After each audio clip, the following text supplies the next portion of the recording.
going to start out with a joke while everybody gets their attention and is sitting and is focused. So, where do cantaloupes go for the summer? To John Cougar Melon Camp. Y'all heard? Okay, anyway, so stand up comedy is not my forte. Did you guys know that 20% of what California sends to the landfill can be composted? Probably yes, because we're all here, right? Did you know that it's going to cost California cities $400 million in the first year to implement SB 1383 regulations? And in the next 10 years, it's going to take another $20 billion to build out those facilities in order to create capacity to be able to actually meet our landfill diversion mandate, which is to bring that level of what we send to landfills below 75% of the 2014 levels. And we'll be 6 years behind schedule of meeting that goal already, and we haven't really even started SB 1383. It goes into regulation in January 1st, 2022. So clearly we have a glaring infrastructure and capacity issue. Did you know that 25% of Californians are already food insecure? Did you know that 5 out of 8 people are going to live in cities by 2035? Do you know we don't grow a lot of food in cities? And so basically, if we put all of these things together, I think the resources in the human household is really underutilized at this point. So we would just want to make it as easy as possible for people in their homes to be able to manage their own food waste by themselves and to turn it into a resource that they could grow more food by themselves in really small amounts. And if everybody pitches in and makes a difference, we're really going to be able to meet these goals a little bit faster. Did you know that worms have 5 hearts? You're so smart. So that means that they can teach us to love the earth 5 times better than we're already doing. And I just can't wait to tell you how they can help you stop treating your soil like dirt and your green bins like a waste bin and our atmosphere like Jupiter. It's a lot of methane on Jupiter, in case you didn't know. I'll just dive right into it. Why do you make compost using worms? It's incredibly easy. So for those that have tried to compost using the 3-bin system or to do hot composting, obviously you've probably run into some problems with odor or maybe with vermins or a lot of other stuff that Michael was able to tell you earlier today. But if you're doing things the right way with worm composting, it really can be the solution to all of those issues. It can be a set it and forget it. Vermicomposting, for those that aren't familiar, is a way that worms break down organic material into a nutrient-rich humus. That humus is actually poop. So for the rest of this, we're just going to be calling it worm poop, not vermicompost or castings. It is very different than the humus that you get through a hot composting process. It is filled with beneficial micronutrients and microorganisms. And the worm's gut has an incredible ability to take that decaying organic matter and turn it back into the elemental form of the nutrients that it is. So pure phosphorus and potash and calcium and magnesium.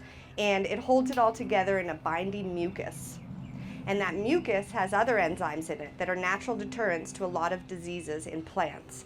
And also things that are the bane of our existence: white flies, aphids, molds, mildews, black spot. Think about how much we've lost because of that. So it really is the original organic fertilizer on Earth. Worms have been doing this for 4 billion years. And so if there is a biomimicry version that we could do to really simplify the process of composting, we should be looking how are worms doing it. So the proof is also in how many states and cities allow vermicomposting to take place just about anywhere. It's usually done in vessel container, and it can be done compactly inside your apartment, in back stairwells, on balconies. It can be done very easily for restaurants in alleyways. They're incredibly efficient at digesting your food. They'll eat up to a half of their weight in a day if it is not 100% bacteria available. And what I mean by this is, did you know worms don't have teeth? They're not actually eating anything. All they're doing is sucking bacteria. It's a very specific bacteria. So the more surface area that you can give to your worms or to the food that you're giving your worms, the faster it can break down, the more bacteria is on it, and then the worm can eat its weight in a day. So you put a whole banana peel in there, the worm is only going to eat it as fast as that banana peel can decompose. But if it was all like a smoothie, it could eat it in a whole day. If there were that many worms there, that was the weight of that banana peel. My secret is Vitamix, because it'll get through everything, even that like little peach pit or stuff. The Vitamix can take it. Vitamixes are obviously very expensive, but you can get them repurposed on eBay, like really old ones, for quite cheap, and then just buy the parts and fix them yourself. And that's what I do. And then shovel, which we're doing already for our hot compost piles. And then the meat grinder mixers work really well for other types of materials. And if you're really a large operation and you want to do that in bulk, the Hobart mixers and the Hobart meat grinders are a really good company that sell really good machinery to do that at a larger scale. But home scale, Vitamix is the best blender out there here. A lot of cities actually are offering worm composting bins for free if you come and take a workshop, because they really do see the potential in residents specifically to help take some of the weight off of the capacity that the municipal compost programs need to come around and to pick up. So it's a good way to incentivize people to do this at home and feel like they could be successful at it. The worm that is used in vermiculture is the red worm, the red wiggler. It's my spirit animal. And the last part is it really does save time. So the awesome thing about worm composting is not only does it decompose in a lot less time than it takes to break down that same material in a pile, but the worms are doing most of the work for you. So feeding, if you're a regular household that produces about 5 pounds of food scraps per week, you're going to spend 30 minutes in 7 days processing worm food and feeding your worm bin. If you're a restaurant that is producing over 100 gallons per week, you'll probably spend about 5 hours processing your food waste and feeding your worms, and about 2 hours once a month harvesting your actual compost without really lifting a finger at all. So it not only is it clean and it's efficient, but if time is of your essence and is your biggest concern right now, that's why I recommend vermicomposting, because it actually doesn't take a lot of your time. So what do you feed worms? They're vegan and they're kind of annoying about it. And so you really have to pay attention to the yucky list. Now, if truth be told, worms will eat any decomposing organic matter, but it has to decompose to the point where it produces the bacteria that is yummy to worms. Then there's a long time for a meat or dairy or eggs to decompose before it gets to that point. So you can pre-process anything on the yucky list before feeding it to worms, and they'll go through it right away. Zoo poo definitely needs to be pre-composted, horse and dairy manure because of the deworming agents, but especially dog poop. Almost all dogs are on dewormers. Some horses and some cow farms just don't use them. So for the dog poop, they will eat it, but it is incredibly important to pre-compost the dog poop before you give it to the worms. Pre-processing is through hot composting piles, but say that you're only 3/4 of the way done it. You want to finish it off with worm composting. The two can actually work in tandem very well together. Bokashi is another way to pre-process. So this is a form of fermentation. I think we've got a module covering that a little bit later. It does make it a little antiseptic when it's done. So you do have to off-gas the bokashi and the fermentation before you feed it to your worms. Otherwise, you kind of kill off the beneficial microorganisms that are already inside there. So this is just a guide. I've made a lot of mistakes and I've also pushed the boundary on this. Meat and dairy, I already said worms won't actually eat it right away. It also emits a foul odor that will attract rats. And when rats find your worm bin, it's like Thanksgiving dinner, and they're gonna invite all their friends because they're like, did you know there's so many worms here? So that's one reason I really recommend pre-processing, especially meat, dairy, and eggs before feeding it to your worms. So citrus is actually a really serious thing to stay away from. And that's because there's limonene in the rinds, and that actually burns the worm's skin. So if you're seeing your worm start to change colors from a nice pink flesh to yellows, it's probably a citrus issue. So The actual pulp from juicing, you can get away with. Make sure you're burying it really deep if you want to keep all the fruit flies off your worm bin, but not too much, and definitely not the rinds. Onion and garlic, people say don't put that in there, but I have. The only problem it does cause is, again, when it decomposes, it emits an odor that attracts the rats, and then you have the same problem. And then, believe it or not, they really don't like junk food, so they're not going to eat your Doritos or spicy or salty or greasy or oily or sugary anything, whether you if you pre-process it, make it almost finished compost before offering it to them. There's, your dirty dozen of fruit that are highly sprayed.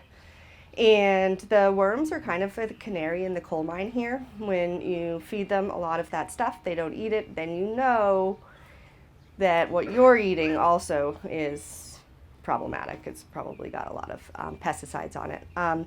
There are sometimes that if it's pre-processed, it will still kind of have pesticides in that residue when you feed it to the worms. They will eat that a lot more freely. And the research is still out on this of whether or not they can break down those persistent organic compounds in their gut. But the worm's gut is really amazing. Darwin thought the lowly earthworm was the most amazing creature on Earth. Oh yeah, one other thing, protein-heavy diets, how you see limited nuts, grains. So when you feed them too much protein, they actually get really gassy and they fart. And when they fart, they actually blow off pieces of their body. So you actually have a section of worm, just digestive tract, and a section of worm and it's called the string of pearls syndrome, and it's deadly. So if you're just managing spent beer grain, which a lot of breweries were trying to give me when I first started out, this is how I found out about that disease. Really sick worms. So they will digest proteins like nuts and grains, but you can't just feed them monocultured diet of beer waste. The other rice hulls had given to me, and also beans. And the sake leaves, the leftover part of after making sake, was also really high in protein too. So those are the three things that I'll add, but I'll definitely mix it in with a lot of the yummy list, and they'll go through it, but not all at once. There are a very few important key tips. I already told you smaller is better. Cutting it up, breaking it up, make your worms go through that a lot faster.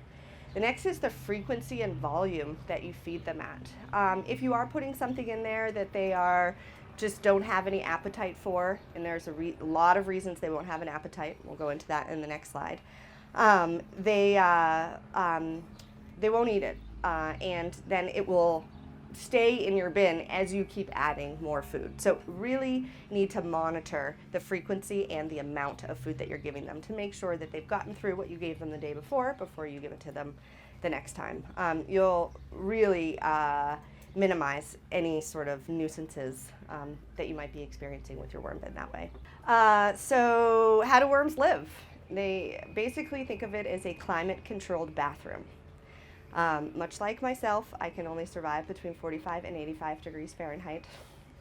When it gets below that, their metabolism shuts down and they don't really eat.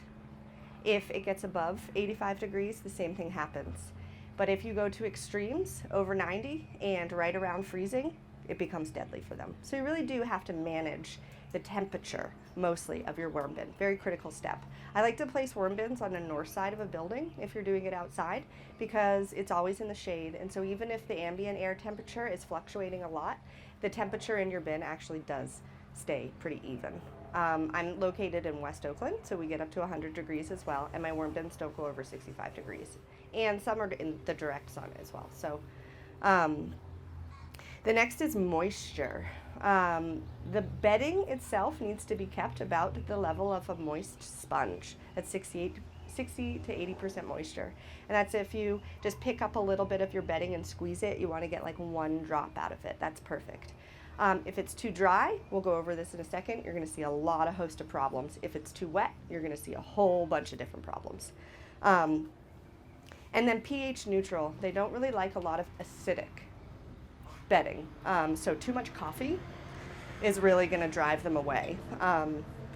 And we use coconut coir, which is the ground up cocoa husk. And will retain up to 80% of the moisture that's put on it. So it really helps balance this moisture level. If you're seeing that your bin is too wet, you can add newspaper or cardboard, corrugated cardboard in there to help absorb some of that extra moisture and even it out. If it's too dry, maybe some of your bedding is just like wood chips. It's not going to really retain a lot of moisture, so you're going to see, water go in and water definitely come out back. So we've had the most success of all the beddings that we've tried with coconut coir. So I highly recommend that. So basically, a good indicator if your bin is too dry is ants. Ants really like dry compost piles. So add more water, bring it back up. A good indication if it's too wet is maggots. They will only hatch in the right amount of moisture. They are also really rigorous decomposers and will outperform red wigglers. They will eat faster than them, and then they will starve out your worms, and then your worms will die. So if you're seeing maggots, pick them out, feed them to the chickens right away. If you've got rats, you have something in there that is stinky, so something that's on the yucky list, or there's something that is in an anaerobic condition. It's not getting enough oxygen. And if you've got flies, you're not properly covering all of your food waste when you put it into your bedding. You can't just dump the banana peels and everything on top, and then the next time you're like, why are there so many flies when I take off this worm bin top? You actually have to really bury that material. And it also keeps the worms that are very light sensitive under the first 2 inches of the layer of bedding, and they will perform much better if they're in the dark and they can't see the light. If you make them come up to eat, they're only going to eat at night because they're really, really, really sensitive to UV. If you're seeing that worms aren't eating something and it's been like 2 weeks, take it out. Take the actual food out, and take your bedding and just kind of clean it up in that area. And then put something in that you do know that they will eat and like. But it's really hard to kill off the whole system. I have done it once, and it was in a rainstorm where there was a gutter that fell during the rainstorm, and then it was just pouring the rain into the worm bin, fell into the worm bin. And when I came back, all the worms had been washed out of there. And that's the only time I've actually killed all of them at once. Normally, if you're doing something wrong, you'll just kill a chunk or here or there, that the rest will move away once they sense a problem. If you can clean up that problem, their population will come back.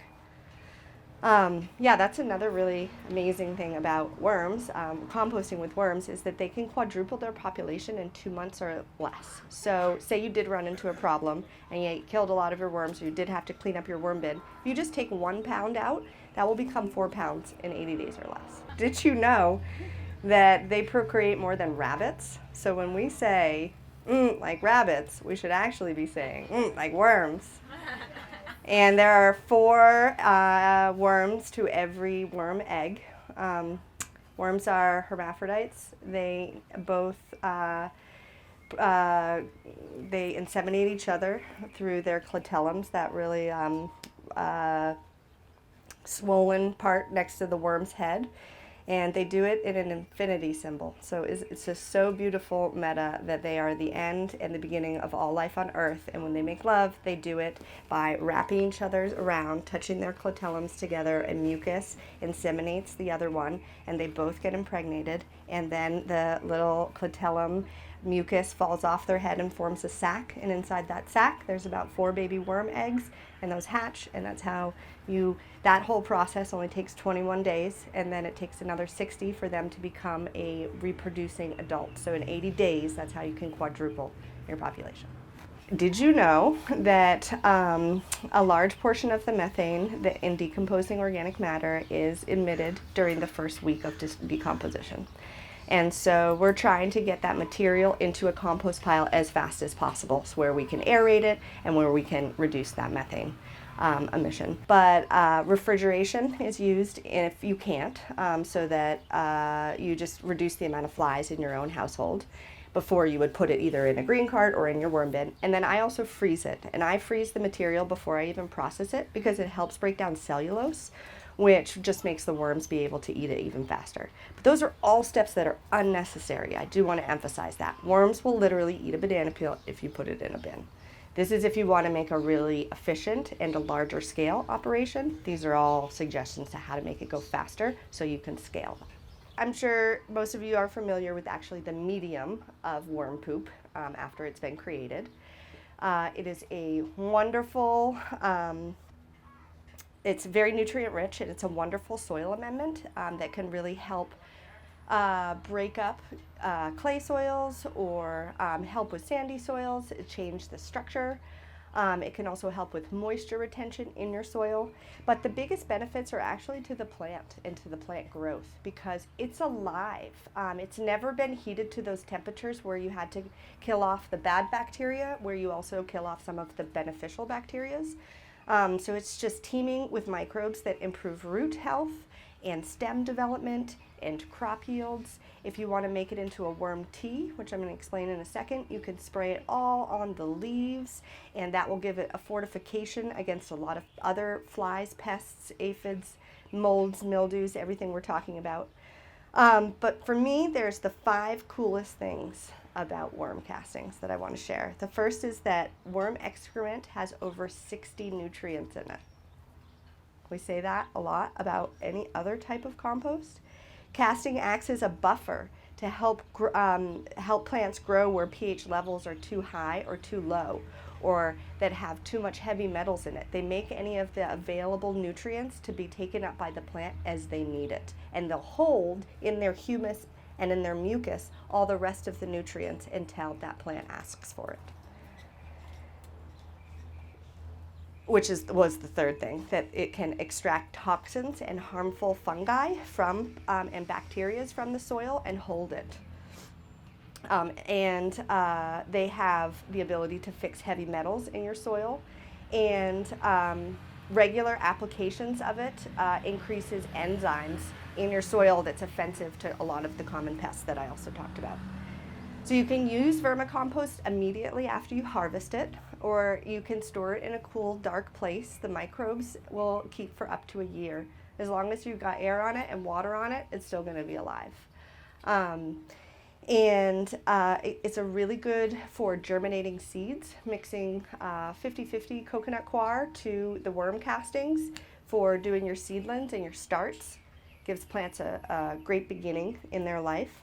To make a worm tea, now this is kind of like pickling, where everybody has their special recipe and they're like swear by it. So I have my recipe, but I open this up to co-creation if anybody also wants to tell your secret recipe for worm tea. But the essential idea of it is that you are going to add 1 cup of vermicastings to 2 quarts of water, and you're going to aerate it. When you aerate it, and it's room temperature water, it's going to actually pull out a lot of those nutrients, dissolve them into the water. After 24 hours of kind of shaking it occasionally, you can then spray that liquid tea onto your plants. Some people go even further beyond and they add fish meal into it. They are adding molasses to get the sugar going, and it's like they've got big vats and brewing this and with really expensive machinery. So it can go from as simple as that to a whole nother operation on its own besides worm composting. Worm castings they're about 3 times as strong as any other normal compost, which is really just adding soil organic matter. But the worm casting is not only adding the organic matter, which it's off the charts in a nutrient in a soil in a compost test, but it is also adding a lot of the ingredients for the soil food web to actually reignite itself. So once you've done that, the plant and anything else that comes in, it is able to keep going. So a very little bit goes a long way. And the best time to apply the castings is either while you're building your beds, mix at a 1-to-4 ratio with whatever your soil is there, or the potting soil. The next best time to do it is right when you see blossoms, especially for fruiting trees, to give them a lot of the food and energy they need to make good fruit. And then resting. Once you put your gardens to bed, allow that soil food web to keep going over those winter months or those down times in your soil to heal itself. So just a quick introduction about what my business does. We're Common Compost. We make flow-through worm bins, which you feed the worms in the top. They live in the top 2 inches. And as they cycle the nutrients through, they get heavier and thicker, and they gravity feed themselves to the bottom, which is open screen. We have built them to have 2 hand winches and a cable on each side with a slicing bar. It's like a cheese slicer. And basically you winch the handle over and the slicing bar comes off and it cuts off the bottom 2 inches and it falls through the screen, and that is perfectly finished worm composting. It is the right temperature, it is the right moisture, it doesn't have any eggs in it, it doesn't have any worms in it. The eggs are in the middle where the moisture is just right, and the worms are at the top where all the food is. And then there's a covered layer, so there's no flies. And then there's air flowing through the system the entire time. And this is one way that you never have to separate your worms from your finished compost. If you want to just stick worms in a compost pile, they'll live there very happily, but they're going to stay away from that temperature point that you're trying to reach, 131 degrees. They're going to stay around the edges, which is probably not where all the nitrogen and the food is, right? So they will exist there, but not in the same population and same amount of like condensed space as they do if you keep it as a not hot compost pile, with a lot of more airflow in the bin. And then they produce, like I said, can quadruple their population in size. They will get to a point where they have too much population, and those that don't get enough to eat will just starve. So when you're seeing saturation happen in a worm bin, yes, take some out and give some to your friends. It's pretty obvious. It's about 1,000 worms per square foot of surface area space. So if you're looking at a bin, now you're thinking about in the 3-dimensional volume, but you think about each layer, if it was a foot by foot, would be about 1 pound of worms. So if you make a really big, long bin, or you have a bathtub or whatnot, that's about your population ratio.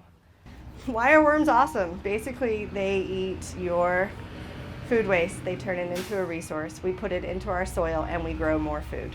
It is really that simple, and they've been doing it for 4 billion years, and I think we should learn something from the worms.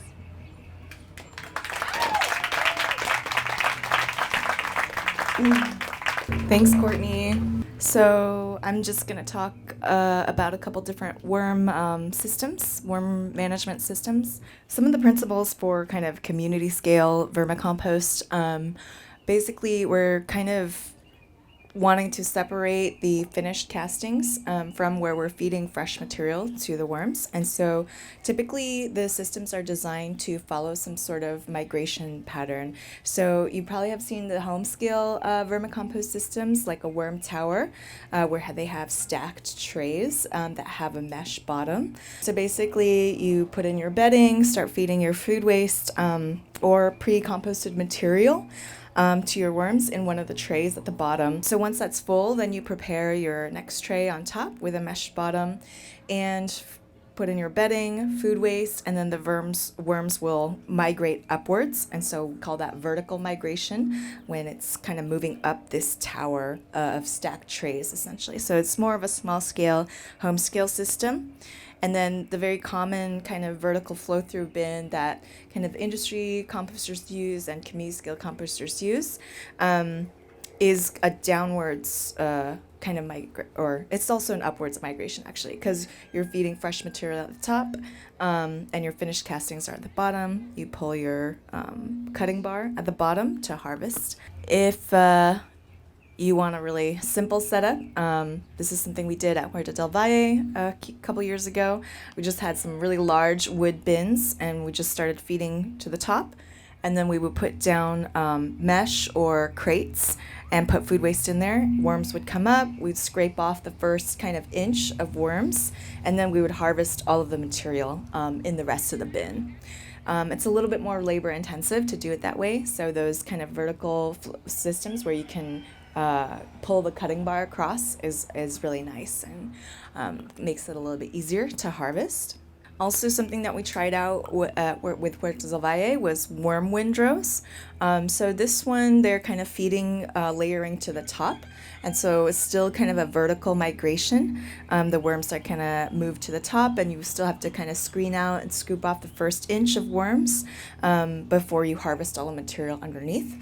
But another method I would like to try is kind of a horizontal migration where you build out your windrow feeding fresh material, like going lengthwise, and the worms are going to travel forward, and so most of them are going to be like in the front section, and then you don't have to do this. The idea is to not do the kind of screening and removing of the worms, and then you just harvest the castings in the back half of the windrow and then start feeding them in the other direction, and then they'll travel that way. So it's more of a horizontal migration system. The worm bench is something that Michael built for a project that we worked on a couple years ago. And it's kind of cool because it's like basically a small box, and you can sit on it. And the top opens up, and it's also a horizontal migration system. So there's kind of a screen in the center, and the idea is to feed one side of the screen, and once that's full, feed the other side, and the worms crawl through the horizontal screen. So it's also a horizontal migration system. It's kind of cool because you can sit on the bench and then, eat your apple, and then just like open up the bench, open up the lid, and throw your apple core in there. So it's kind of a fun concept that way. As Courtney mentioned, worm compost is very different from pile compost, and so they're much higher in organic matter. So compost might be about 50 or 60%, and worm compost is 80 or 90%. Or 70 to 90%, which is much higher. So that speaks to the greater abundance and diversity of microorganisms in there. Also has a higher C to N ratio, and I'm like, maybe it's because there's more fungi. From my understanding, there's more fungi in worm compost. And there are ways to make more fungally dominant pile compost, but typically, because like returning and processing a lot of kind of nitrogenous materials in pile compost, they're a little bit more balanced in their fungi. But if you have like more high carbon and you don't turn your pile and you let it sit for a long time, it can be a very high fungal compost. So I'll mention Bokashi. So Bokashi is technically a microbial culture, and it's typically grown on wheat bran and molasses.